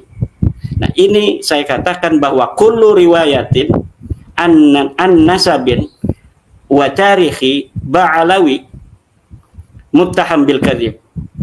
Kullu riwayatin min ulama'i Ba'lawi bin nisbah li tarikhihim wa nasabihim muttahamun bil kadzib. Setiap riwayat dari Ba'lawi tentang sejarah mereka, tentang nasab mereka, itu harus dicurigai kedustaan. Kenapa? Karena beberapa contoh telah mengajak kita untuk berkesimpulan seperti itu. Sulit kita untuk tidak berkesimpulan bahwa mereka sengaja berbohong dalam sejarah dan nasab mereka, karena kitab-kitab yang ada hari ini kita baca, dan kalau ini akan ada pertemuan para profesor sejarah, kita bisa buktikan kitabnya itu puluhan kitab yang karya dari Ba'lawi itu semuanya adalah tidak masuk dalam derajat ilmiah. Kutipan-kutipan yang dusta banyak sekali. Misalnya menerangkan bahwa kitab Ibnu Samrah di abad ke-5 telah menyebut nasab Ba'lawi. Saya teliti kitabnya, tidak ada.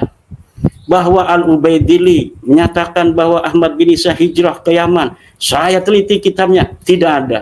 Bahkan tentang fikih, hukum-hukum pun Ba'lawi ini berani untuk mengutip dan mengutipannya itu berdosa. Misal seperti bahwa Ibnu Hajar Al-Haytami berfatwa bahwa wanita keturunan Nabi itu tidaklah sekufu dengan yang bukan turunan Nabi walaupun alim.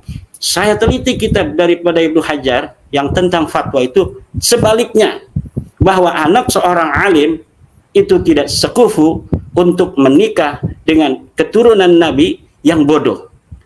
Kemudian Imam Asyuyuti katanya, dia kutip dalam Al-Masra'ur Rawi, dalam kitab Khasaisnya tentang kafaah juga seperti itu. Saya cari kitab Khasaisnya Imam Suyuti, masih ada kitabnya. Ternyata apa yang ada di dalam kitab Khasaisnya Imam Suyuti tidak sama dengan yang mereka kutip. Banyak sekali hal-hal yang semacam ini yang saya kira hari ini Ba'lawi ini akan kalau kita biarkan, Kalau kita biarkan para ilmuwan, ulama-ulama membiarkan, sementara mereka ini bukan turunan Nabi, darahnya aja bukan darah Nabi, dan ini bisa untuk dibuktikan dan diperdebatkan oleh ahli-ahli biologi, karena ahli biologi yang mengatakan bukan hanya biologi Indonesia, dari Timur Tengah, Dr.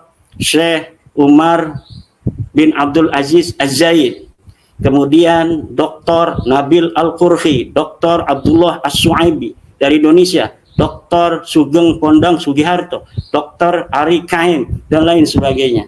Itu semuanya mengatakan yang sama, bahwa kesimpulan biologi bahwa Ba'lawi dari 180 orang yang telah tes DNA, dan ini kalau tadi Profesor Hanif ini memerlukan bukti yang sah tentang tes DNA, itu buktinya sudah ada di internet.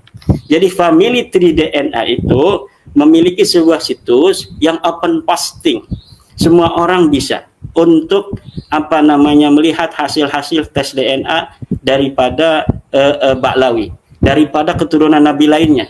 Turunan Nabi yang lain di Timur Tengah, di Saudi, di Bahrain, segala macam, J1. Tapi ketika Ba'lawi G.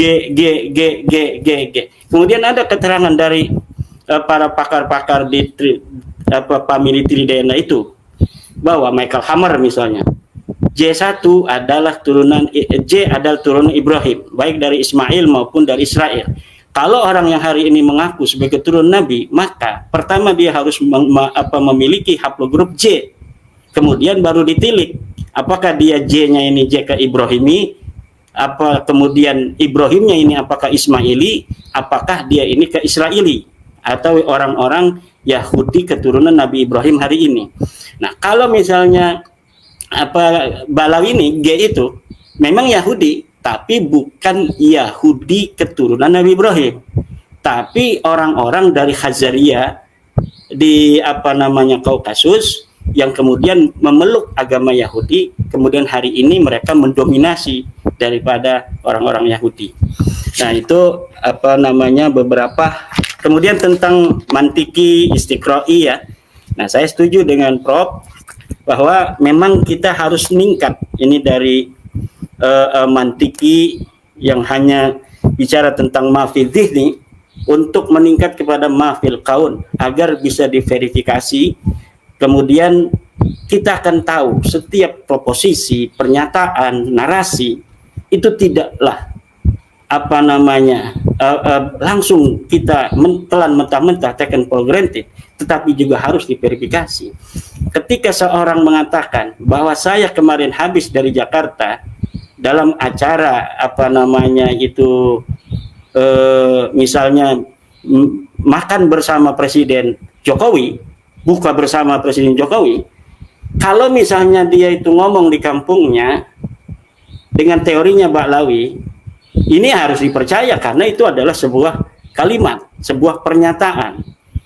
Apakah dia benar telah buka bersama Pak Presiden Jokowi atau tidak, itu tidak penting verifikasinya. Yang penting pernyataannya dan siapa yang mengatakannya. Kebetulan yang mengatakan seorang kiai, apalagi misalnya profesor, doktor, kiai haji mengatakan saya kemarin bertemu Jokowi, ternyata bohong.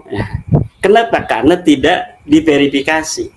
Tapi kalau misalnya setiap pernyataan diverifikasi, buktinya mana Pak Kiai? Oh, ini buktinya foto saya dengan Pak Jokowi. Ini di mejanya ada Pak Prabowo. Di sini ada Airlangga Hartarto. Ya, dari PKB nggak ada yang datang misalnya. Karena kemarin waktu itu tidak diundang dalam buka bersama, atau dari PDI, PKB tidak hadir. Nah, ini berarti kalau ada bukti-bukti sejaman itu, baru itu sebuah narasi proposisi, itu dapat dikatakan itu sebuah kebenaran. Tapi apapun itu, saya terima kasih sekali kepada Profesor Dr. Hanif Sahagafur yang telah memberikan catatan-catatan, tetapi yang saya tangkap daripada Profesor Hanif Sahagafur, sebenarnya beliau juga ingin membuktikan, betul tidak? Apa sih data yang dipunyai, dokumen apa dari Ba'lawi ini tentang kesahihan nasab mereka? Dan sampai hari ini Prof, mereka tidak mengijabah daripada permintaan kita untuk berdiskusi, untuk melakukan tes DNA dan lain sebagainya. Nah, untuk itu sekali lagi tanpa mengurangi intelektual politik, kita menyatakan bahwa nasab mereka itu adalah nasab yang palsu, maudhu'un, munqati'un, batilun, dan haram untuk mengakuinya. Siapa saja orang yang mengakui dari nasab Ba'lawi dengan segala 1000 hujah yang telah ada bahwa mereka itu tidak terbukti sebagai turunan Nabi, maka dia telah menyakiti daripada Rasulullah SAW. Dia sama saja memasukkan orang yang bukan turunan Nabi sebagai keturunan Nabi. Sama hukumnya orang yang tanpa dalil mengeluarkan keturunan Nabi dan keturunan Nabi, itu hukumnya haram. Sama juga orang yang memasukkan bukan turunan Nabi ke dalam keturunan Nabi, itu sama-sama haram. Demikian. Baik, pertanyaan saya tadi Kiai Imad mengatakan bahwa Mufti Yaman membatalkan nasab Ba'lawi. Itu sumber lapak aslinya itu dari mana nih, Kiai? Apakah ada mungkin rilisnya, kemudian juga sumber internetnya? Ada rilisnya, itu ada di internet, ada rilis, tinggal dicari aja. Dan itu sudah banyak ditayangkan di berbagai macam berita di Indonesia juga. Jadi tinggal Mufti Yaman itu nanti ada sumbernya dari apa gitu. Dan bisa diverifikasi orangnya masih hidup, masih berkuasa, al-hausinya di Yaman gitu. Ya. Baik. Jadi ini bisa dipertanggungjawabkan sumber aslinya dan kevalidan data yang mengatakan bahwa Mufti Yaman membatalkan 21 ya? Iya. Berapa? 21 ya? Marga yang mengaku turun Nabi di Yaman, termasuk Ba'lawi, diputuskan oleh Mufti Yaman, dia bukan keturunan baginda Nabi besar Muhammad sallallahu alaihi wasallam. Baik, ini menjadi catatan penting bahwa ada sumber resmi dari Mufti Yaman, gitu ya. Jangan sampai menjadi sebuah simpang siur. Ya, bisa dipertanggungjawabkan ya. Baik, sumber resminya. Baik, mungkin Prof. Hanif bisa memberi ini ada sebuah tanggapan atau mungkin sebuah masukan terhadap tadi yang kita bicarakan. Silakan, Prof.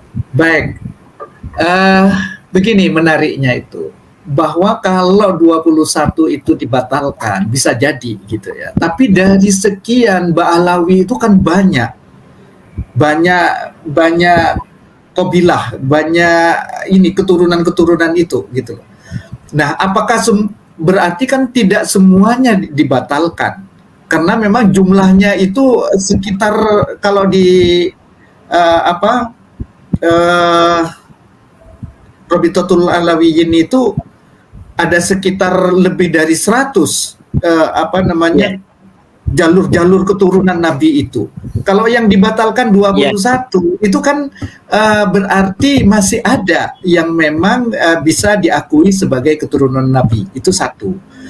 Pertanyaan saya juga untuk Kiai Imad, itu di mana Al-Hasani itu? Apakah memang dia itu adalah mungkote atau memang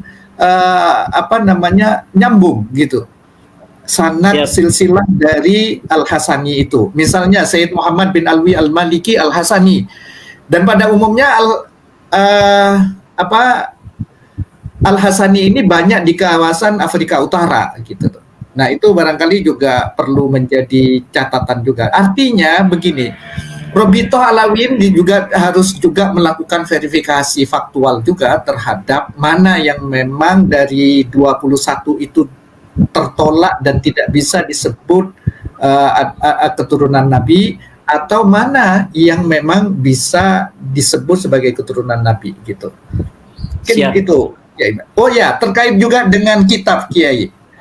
As-Sajaratul Mubarakah itu yang ditulis oleh Fakhruddin Ar-Razi itu menjadi kontroversial karena itu tidak hanya satu sumber catatan tentang kitab tulisan dari Syekh Fakhruddin Ar-Razi itu. Artinya memang misalnya Tabaqatul Mufassirin, ya, At-Tarikhul Islami, kemudian ada juga kitab-kitab lain yang itu ada list tulisan yang mencatat kitabnya, kitab-kitab dari yang ditulis oleh Syekh Fakhruddin Ar-Razi ini. Nah, ternyata Asy-Syajaratul Mubarakah itu tidak ada gitu dari sekian banyak kitab-kitab itu. Dari ya yang saya catat kira-kira ada 4 kitab yang menulis tentang daftar kitab yang ditulis oleh Fakhruddin Ar-Razi, dan itu tidak ada yang Asy-Syajaratul Mubarakah itu. Mungkin itu 3 hal yang barangkali saya sampaikan. Iya, baik. Baik, Kemal, silakan. Yang pertama adalah tentang kalau 21 dibatalkan berarti masih banyak yang Ba'alawi itu bisa dianggap sahih. Begini Prof, bahwa keturunan Nabi itu kan dari Al-Hasani, Al-Husaini. Itu masing-masing itu ada ribuan marga. Dari Al-Husaini itu ribuan marga, dari Al-Hasani ribuan marga, dan Ba'alawi itu salah satunya. Jadi Ba'alawi ini salah satu saja yang mengaku sebagai keturunan Nabi dari ribuan marga lain yang ada di dunia yang mengaku sebagai keturunan Nabi. Nah, termasuk di Yaman. Di Yaman ini yang mengaku turun Nabi itu ada Al-Hausi, ada Ar-Rasi, ada At-Tabatabai, ada Al-Jailani, ada Al-Ahdal, ada Al-Imadi, masih banyak, ada Ba'alawi gitu. Nah, ini yang dibatalkan di Yaman oleh Mufti Yaman itu 21 termasuk Ba'alawi. Jadi ketika Ba'alawi ini dibatalkan, maka seluruh turunan dari marga Ba'alawi itu dari Al-Asgab bin Sihab bin Yahya bin Semit itu batal semua. Karena ujungnya itu sudah dibatalkan, yaitu Ba'alawi ini. Jadi bedakan antara Alawiyah dengan Alwiyah.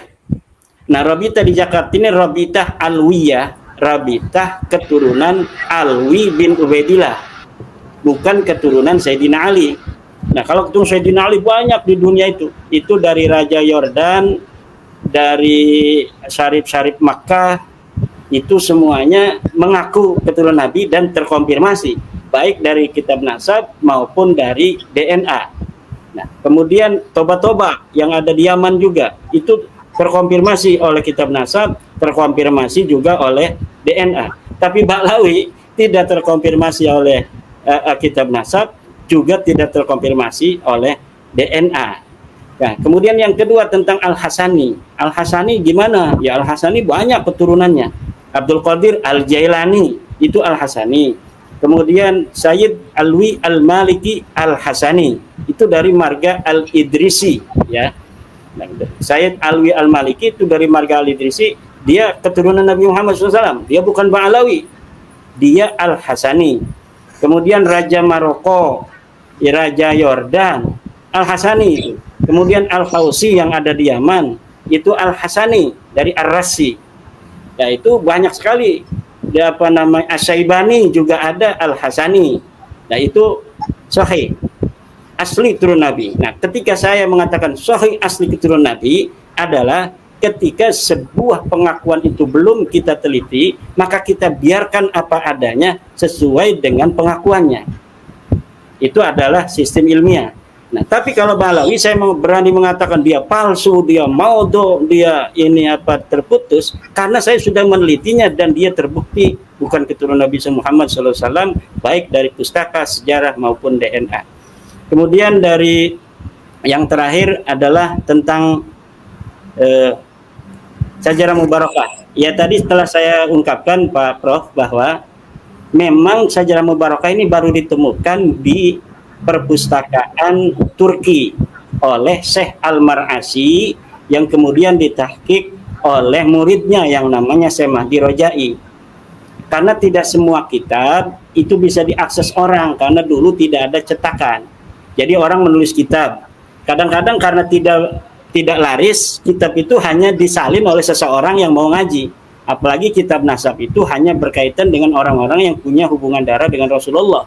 Kebanyakan yang mempunyai perhatian ke kitab nasab hanya orang yang mengaku dirinya itu Rasulullah untuk memverifikasi nasabnya atau untuk menjaga nasabnya. Akhirnya kitab ini tidak laris dibaca oleh orang, tidak ada yang nyalin lagi. Kemudian ditaruh pada abad 9 itu di sebuah perpustakaan dan baru ditemukan abad ke-15. Nah, setelah ditemukan ditahqiq oleh Syekh Mahdi Ar-Rajai. Nah, maka sangat wajar kalau banyak di kitab tarajim, banyak di kitab-kitab sirah, ketika menyebutkan Imam Fakhrul Razi tidak disebutkan dia punya kitab namanya Asy-Syajarah Mubarakah. Tetapi mengenai bahwa beliau ini seorang nasabah itu disebut oleh para ulama bahwa dia mempunyai kitab nasab gitu. Di dalam tarajim itu begitu.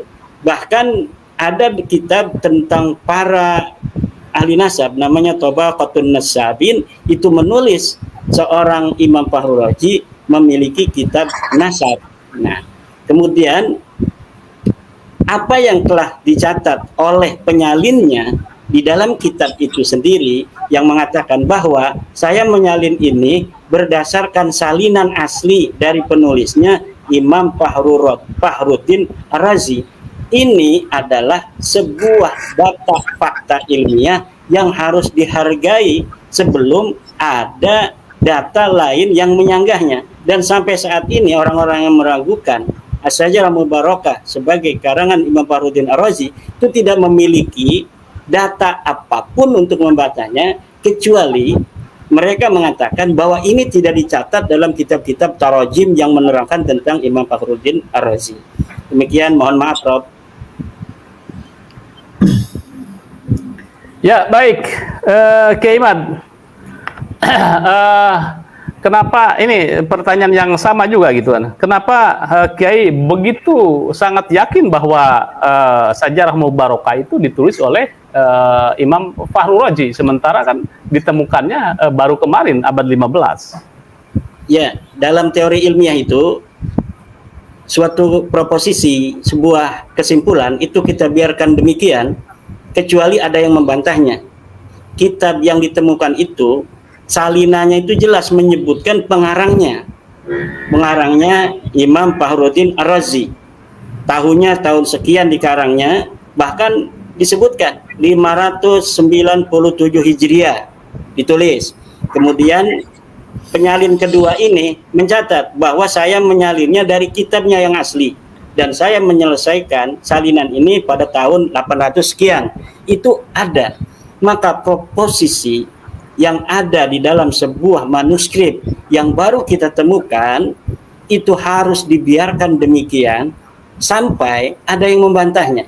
Itu teori dalam metodologi isbatul haq, mencari kebenaran. Jadi kebenaran itu kita biarkan sebagaimana adanya kecuali ada yang membantahnya, dan tidak ada yang bisa membantah Syajarah Mubarakah karya dari Imam Fakhruddin Ar-Razi. Dan seluruh ahli nasab hari ini ketika mereka mengarang kitab nasab itu menggunakan Syajarah Mubarakah dan disebutkan Al-Fakhrul Razi. Demikian, mungkin sudah 10:30 ini. Oh iya, oke. Ya, mungkin sebagai catatan bahwa Said Mahdi Ar-Razi adalah mentahqiq kitab Syajarah Mubarakah, tetapi di sisi lain Syajarah Mubarakah mengatakan bahwa Ahmad bin Isa tidak memiliki Ubaidillah, tetapi di sisi lain Said Mahdi Ar-Rajai mengatakan bahwa Ubaidillah adalah anaknya dari Ahmad bin Isa. Ini sebuah fakta yang kontradiktif, Prof. Hanif, menurut saya ya. Apakah memang Said Mahdi Ar-Rajai ini tidak memiliki konsistensi atau seperti apa gitu kan, sehingga memberikan kepada sahihannya, atau mungkin ada pertimbangan yang lain. Baik, mungkin sebagai closing statement silakan Prof. Hanif memberikan sebuah statement. Ya. Silakan Prof. Baik, mungkin kami ingin melihatnya dari segi metodologi, bahwa memang kita perlu memperkuat metodologi verifikasi itu, gitu. Verifikasi faktual di lapangan, ya, fil kaun dalam bahasanya Ibnu Taimiyah itu. Nah, karena yang ada selama ini memang masih logika dan argumentasi itu masih walam lam nastafid min bahsina tula umrina siwa an jama'na fihi qila wa qalu, gitu. Nah, terkait dengan sejarah, ya, saya kok lebih prefer untuk apa yang disodorkan oleh Imam Syafi'i, oleh Ibnu Taimiyah, oleh Ibnu Khaldun misalnya, terkait dengan bahwa sejarah itu harus dengan bukti gitu, dengan fakta gitu. Dengan bahwa sejarah itu bukan cerita, bukan legenda, bukan mitos, bukan cerita mitos, cerita legenda dan lain sebagainya gitu. Oleh karena itu, level apapun yang kepengen untuk meyakinkan terkait dengan ansab, terkait dengan kutipan kitab-kitab, terkait dengan pendapat-pendapat kitab gitu ya, itu sebaiknya memang perlu diverifikasi gitu, diverifikasi faktual di lapangan. Nah, itulah sebetulnya banyak kelemahan-kelemahan metodologis ini ya. Ya, saya ini santri dulunya, tapi kemudian kok tidak tahu ya, kemudian terlempar ada di Universitas Indonesia dan tidak lagi ngajar agama gitu. Tapi saya masih tetap membacalah kitab-kitab itu. Ya, hanya itulah yang barangkali dalam pandangan saya sebagai akademisi yang saya pernah belajar gitu ya, di pesantren pernah belajar mantik, iqadul Iqadul Imam, kemudian kitab-kitab Sulamul Munawwarah dan lain sebagainya gitu, dengan kitab-kitab yang sekarang yang pada umumnya tulisan Latin gitu, tulisan bahasa Inggris gitu. Mungkin itu saja pengalaman yang barangkali satu hal yang terpenting, baik yang pro maupun yang kontra, baik mereka yang terkait dengan nasab itu, memang terpenting adalah harus berupa verifikasi faktual gitu, dan baik secara sejarah ya, sejarah maupun silsilah maupun dari segi tes biologi itu, seperti yang disampaikan Kiai Iman. Mungkin itu saja dari saya. Terima kasih. Baik. Terima kasih Kiai Iman. Baik. Ada closing statement Kiai Iman? Ya, terima kasih. Saya ingin mengucapkan terima kasih pada Profesor Dr. Hanif Shahghafur yang berkenan untuk membahas nasab Balawi pada malam hari ini. Dan closing statement daripada Profesor tadi, saya sangat setuju bahwa setiap sejarah, setiap pernyataan perlu diverifikasi kebenarannya. Yang kedua adalah tentang bahwa tes DNA itu penting untuk kesahihan nasab. Terima kasih. Ya, baik. Satu lagi saya menggarisbawahi bahwa sejarah adalah fakta. Sejarah adalah bukan cerita, bukan legenda, tetapi berdasarkan fakta-fakta yang valid. Demikian pemirsa pada Suara TV. Terima kasih Prof. Hanif Shahghafur. Ini luar biasa. Kemudian juga Kiai Imaduddin. Ini diskusi menurut saya ini sangat mencerahkan menurut saya gitu ya. Baik perspektif dari Prof. Hanif yang memberikan sebuah masukan pentingnya metodologi dan teori di dalam kajian sejarah, dan juga Kiai Imaduddin. Jauh dari kata-kata kasar atau kemudian juga narasi-narasi rasis dan lain sebagainya. Ini menurut saya yang kita butuhkan, bahwa kajian-kajian seperti ini yang diperlukan untuk mencerdaskan umat. Dan terima kasih juga kepada netizen, baik yang pro dan yang kontra. Kita tunggu berikutnya kajian nasab yang lebih mencerdaskan. Wassalamualaikum, dan jangan lupa like, share, subscribe pada Suka TV. Selamat malam, sahur. Nanti kita sambung. Terima kasih Mas Yusuf, terima kasih Kiai. Jadi itu ya teman-teman, debat pada kesempatan kali ini teman-teman sudah menyaksikan sendiri yang mana Kiai Haji Imaduddin membahas batalnya nasab Ba'alawi ini ya dengan Profesor Dr. Hanif ya. Jadi sebagai pembawa acara yaitu tapi ya saya lupa namanya ya. Yang penting yaitu ya, jadi narasumbernya itu Kiai Haji Imaduddin dan Profesor Hanif itu ya. Jadi membahas tentang masalah debat masalah nasab ini ya. Jadi nasab Ba'alawi ini menurut Kiai Haji Imaduddin Utsman Al-Mantani batal. Artinya tidak tersambung kepada Rasulullah Shallallahu Alaihi Wasallam. Ya namanya sudah batal berarti kan tidak tersambung ya teman-teman. Jadi Kiai Haji Imaduddin membahas masalah nasab ini bersama Profesor Hanif ya.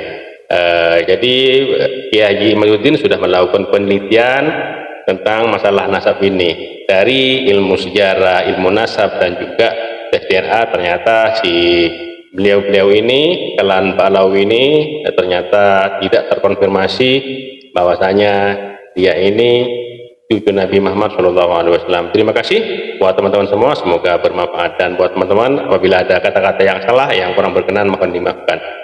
Dan apabila ada pesan, kritik, dan saran, silahkan teman-teman bisa tulis di kolom komentar. Terima kasih. Wallahul muwaffiq ila aqwamit thoriq. Wassalamualaikum warahmatullahi wabarakatuh.